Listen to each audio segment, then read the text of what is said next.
Dragon Unbound, a Dragon King's novella, by Donna Grant. Performed by Anthony Ferguson and Kira Stevens. Time and again that day, Cullen's gaze found the canyon.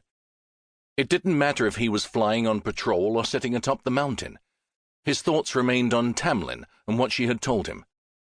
It was in his genes to help others. The right thing to do was to save the bairns. It didn't matter the arguments, not when it came to animals and children, in his eyes. The repercussions if he disregarded Khan's order would be severe, and yet he had no other choice. To ignore the plight of innocents made him no better than those he fought against. He wouldn't be able to look at himself in the mirror if he didn't do something. The problem was that he didn't know the realm. He couldn't just walk into a human city and mingle as he did on Earth. Things were much different on Zora. Then there was the peace, if you could call it that, between the dragons and humans. He could very well shatter that, causing the chaos that Branda and Eowyn had gone to such lengths to ensure didn't happen. He stretched his wings out from his perch atop the mountain and shook his head. When things got to be too much on Earth, the Dragon Kings found their mountains on Dragon, sometimes sleeping for several centuries at a time. Other times they used their mountains to shift and be in their true form away from the mortal's prying eyes. But on Zora, he could remain in dragon form for as long as he wanted. The humans there knew about the dragons, and knew to stay off their land. It had been the same on Earth once. Unfortunately, it hadn't lasted long. The kings had lost so much. Eowyn and Branda had changed tack.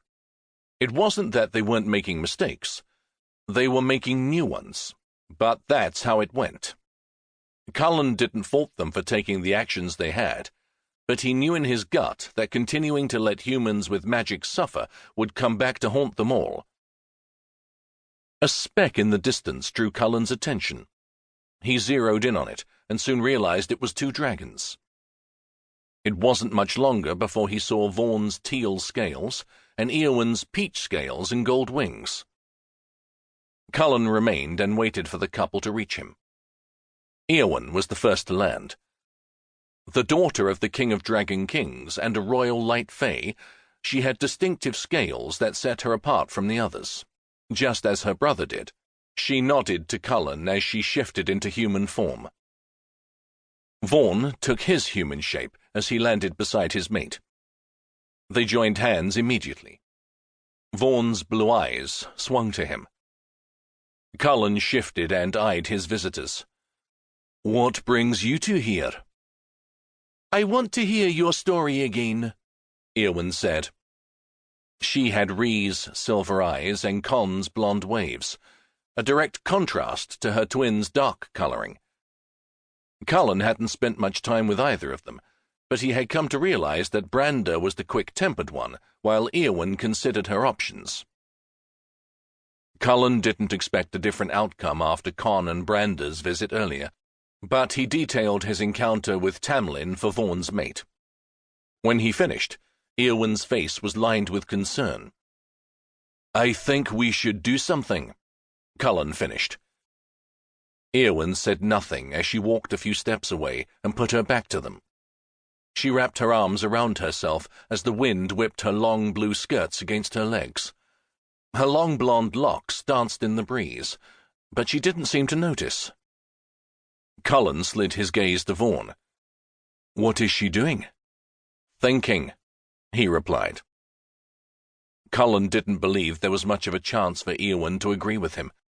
Yet she hadn't made a swift decision as her brother had. That said something. At least she was considering all sides.